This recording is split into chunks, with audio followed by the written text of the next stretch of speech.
자, 25번 허프의 이 중력 모형에서 가능 매상고를 추정을 하고자 하는데, 자, 유인력 지수는 적은데 그 매장 면적은 200평.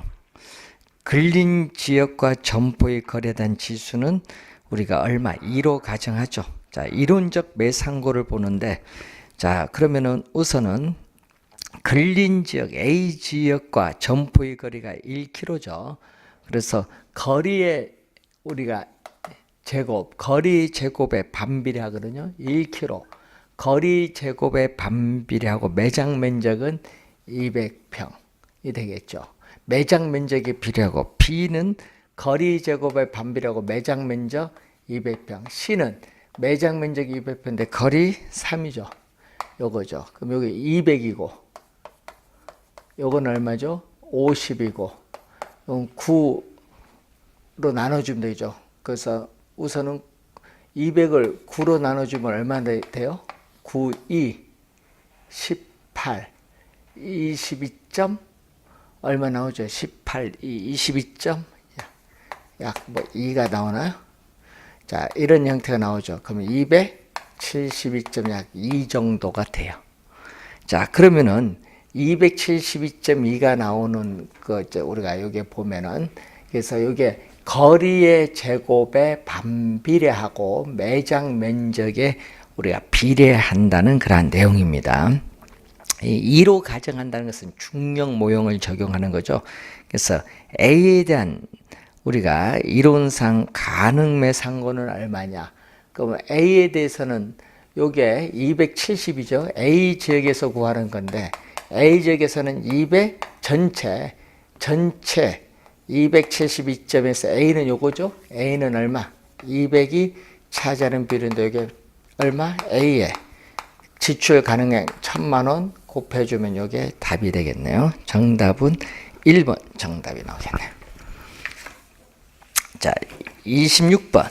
다음에서 나타나는 부동산 형상에 관한 설명으로 옳지 않은 것은 도시 계획이 미입을 하면은 도시 주변에서 지가가 낮은 곳에만 선택해서 불규칙 밑줄, 불규칙 포인트죠. 흉하게 개발되는데 때로는 비지적 개발 또는 개구리 뜀뛰기 개발, 도시 스프롤의 유형이죠.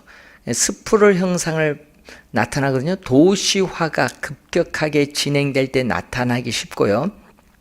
스프롤 형상은 주거지역에서만 생기는 것은 아니고 상업지역, 공업지역에서도 발생합니다. 이 스프롤은 확산은 과거로 이를 인위적으로 환원하기는 어렵고 이런 부동산 문제는 더욱 악화되기 쉽고 이를 바로잡는 일이 점점 어려워집니다. 5번 정답인데 이 형상을 방지하기 위해서는 시가와 조정구역이 아니라 개발 제한 구역 지정이 필요합니다. 그래서 정답 도시의 무질서한 확산을 방지하기 위한 개발 제한 구역 지정이 필요하다. 5번 정답.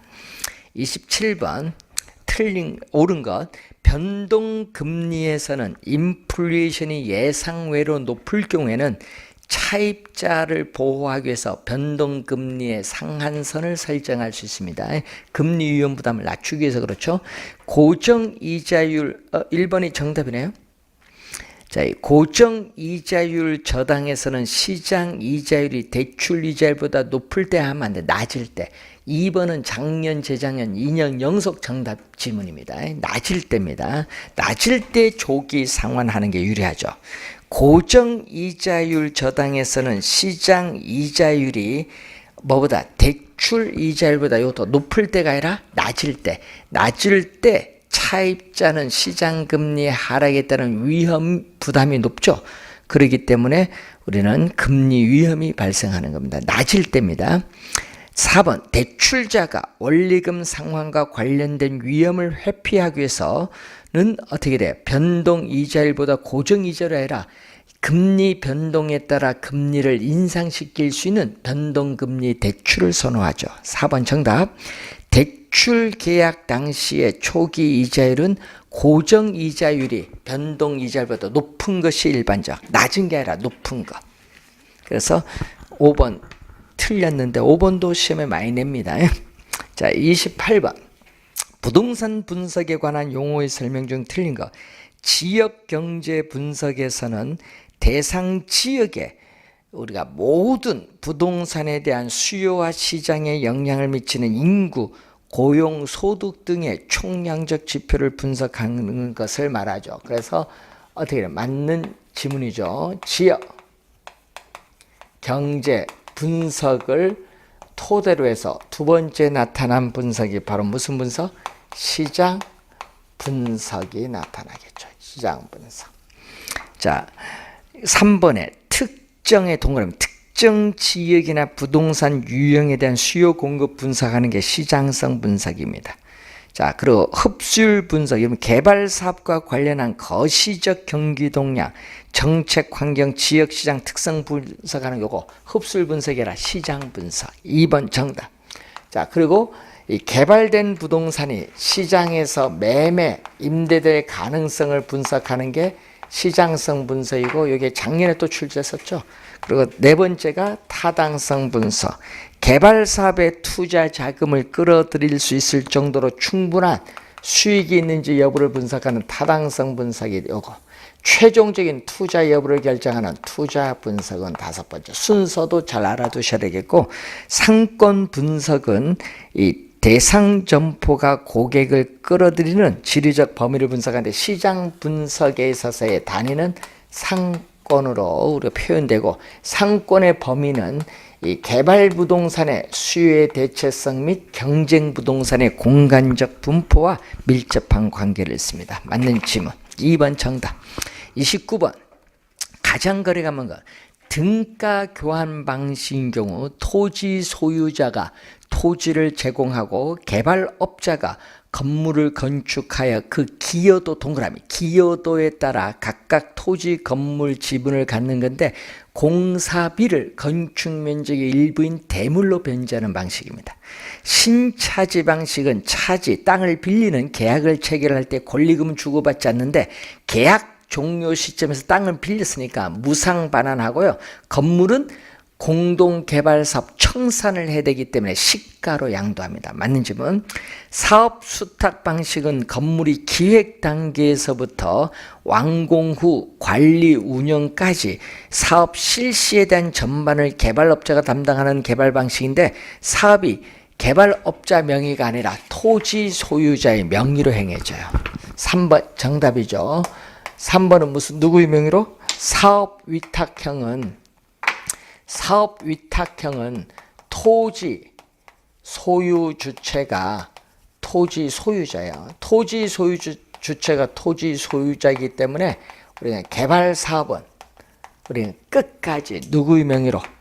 토지 소유자의 명의로 진행.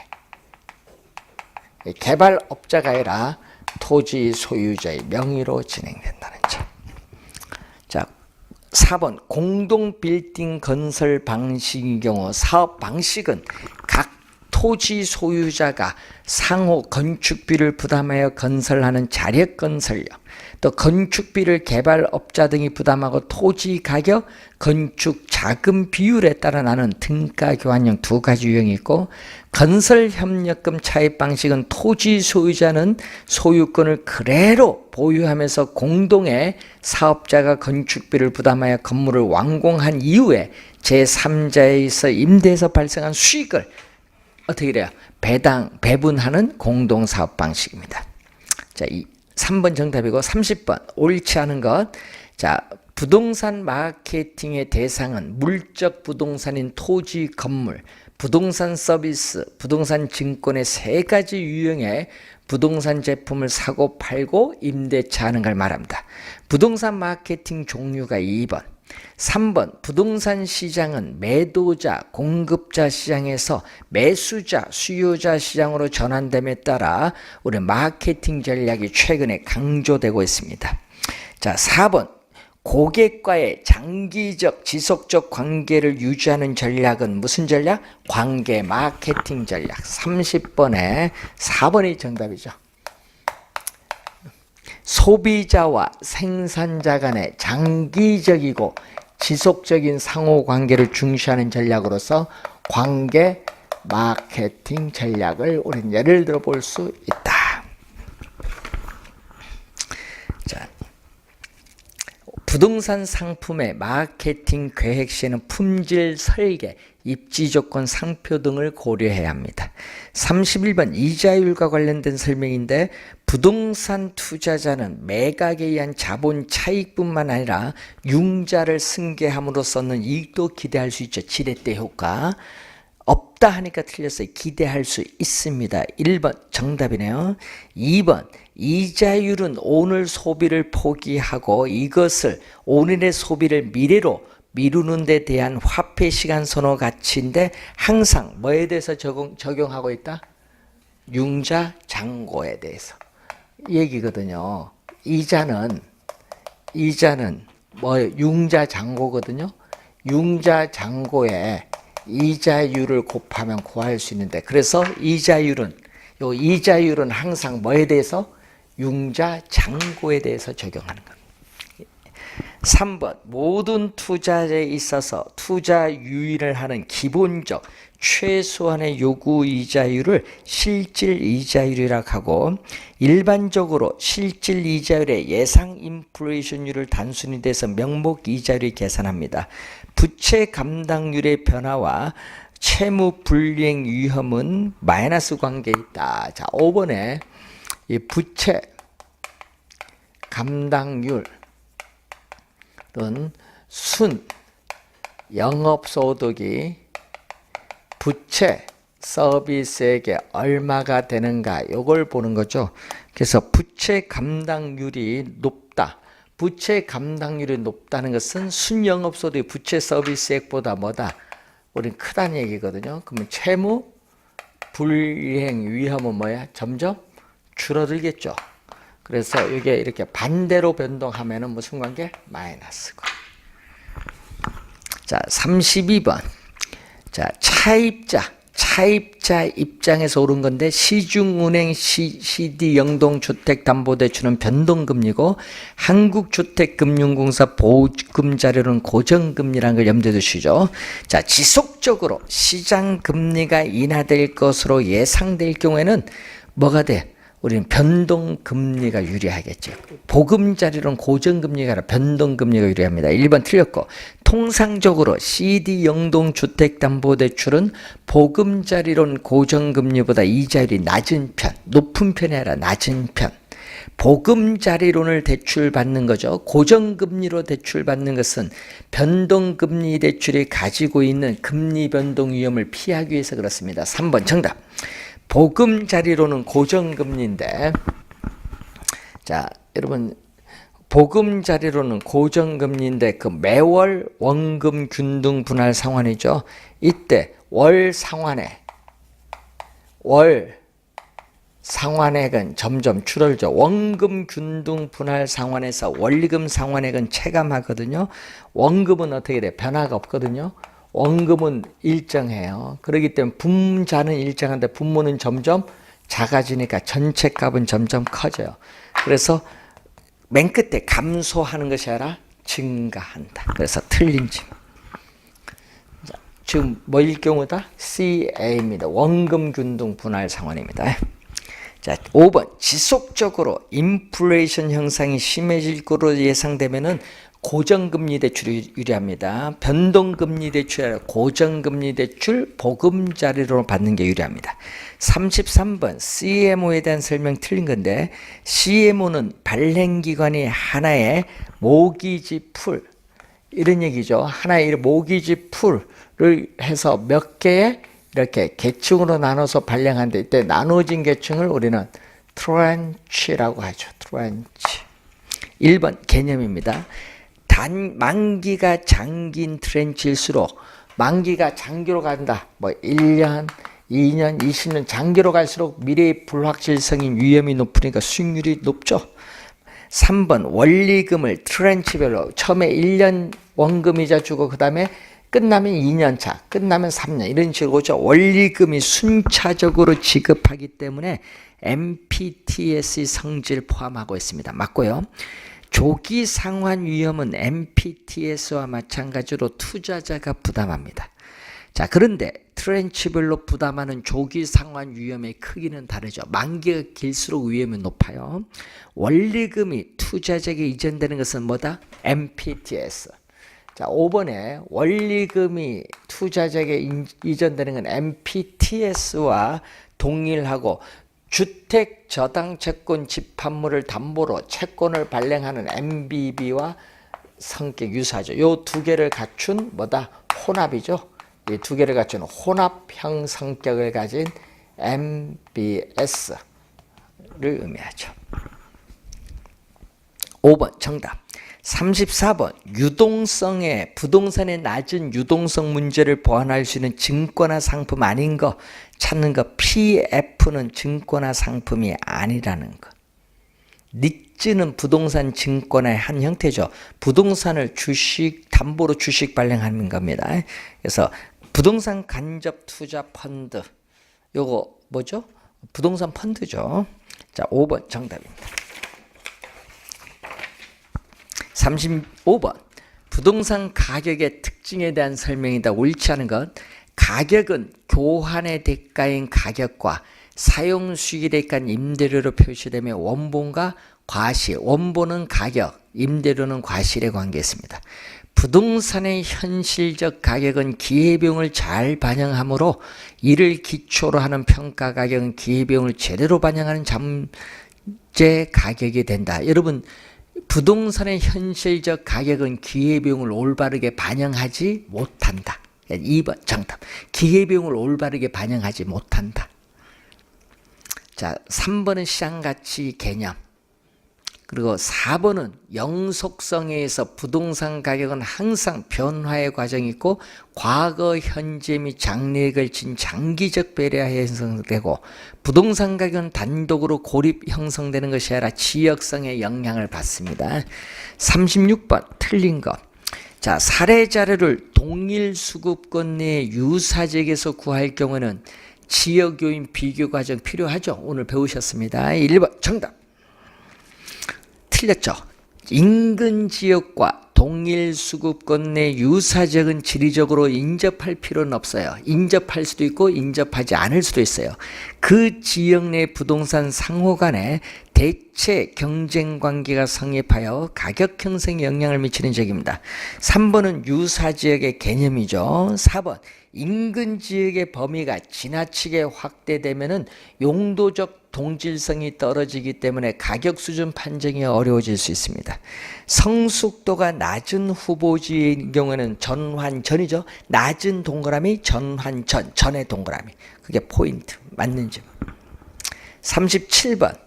자, 건물의 감정평가 방법에 대한 설명 중 틀린 거. 건물의 재생산 원가에는 직접 비용, 간접 비용 물론 통상적 부대 비용 포함되어야 되겠고 건물 비용 구하는 방법에는 이런 방법이 있고 비용 접근법의 감가상각은 시간의 경과에 따른 건물의 실제 가치의 손실을 의미하는데 회계학에서의 감가사용과 다릅니다. 내용이 같다니까 틀려. 다르다. 자, 건물의 물리적 감가는 자연적 사용에 따른 마모, 기능적 감가는 디자인 구조 악화, 경제적 감가는 인근 지역 공해로 인해서 부동산 가치가 하락해서 발생하죠. 자, 관찰감가법은 감정평가사가 평가 대상 물건을 세밀하게 관찰해서 반영합니다. 자, 38번. 자, 거래 사례 비교를 해서 2011년 10월 1일에 1억 원에 거래된 매매 사례를 조사했는데 기준 시점은 2012년 3월 30일이다. 그러면 10월 1일부터 어린이제까지 12월 31일 그리고 3월 31일 요게 어떻게 돼? 2004 4분기 요거는 1/4분기 여기 몇 년? 2011년 요건 2012년 이 되겠죠. 그러면 얼마? 4분기 가격 상승률 2%죠. 이 10월 1일을 100으로 봤을 때 몇 프로? 몇 프로? 2% 뭐 했다. 상승했잖아. 상승률. 그리고 여기 곱하기 또 마지막 또 1월 1일 기준 했을 때 100으로 봤을 때 얼마? 1% 하락을 했네요. 1% 하락을 했으니까 뭐? 마이너스. 네? 시점 수정을 했어요. 여기인데 얼마에 거래됐다? 1억 원에 거래를 하겠지. 그럼 얼마? 여기 1점, 요건 얼마? 2 곱하기 0.99 곱해주면 되겠네. 39번 환원이율 결정 방법 중 순수 이율의 위험률을 가산한다. 오늘 우리 배울 때 환원이율은 대상 물건의 순수 이율의 위험률을 가산한 율로 해서 구하는 방법. 뭐죠? 요소 구성법 또는 조성법이라고 하죠. 2번 정답. 40번 부동산 가격 공시제도에 대한 설명 중 옳은 것은 개별주택 가격은 매년 5월 31일이 아니라 4월 30일까지 결정 공시되고, 자, 건물 표준지 공시가 공시상 틀렸죠. 아까 표준지 공시가의 공시상은 표준지 지번, 표준지의 단위 면적당 가격, 표준지의 면적 및 형상, 표준지 및 주변 토지 이용 상황입니다. 자, 그 3번은 단독입니다. 공동이 아니라 단독주택 가격은 표준주택 가격과 개별주택 가격으로 구분하여 공시하고요. 표준지로 선정된 토지에 대해서는 당해 토지의 공시가를 개별 공시가로 본다. 요거 한 3번 출제했네요. 4번 정답. 개별 공시지가, 표준지 공시가 모두 이의 신청할 수 있다. 그래서 4번 정답. 자, 이렇게 해서 모의고사 문제 해설을 마치도록 하겠습니다. 수고 많으셨습니다.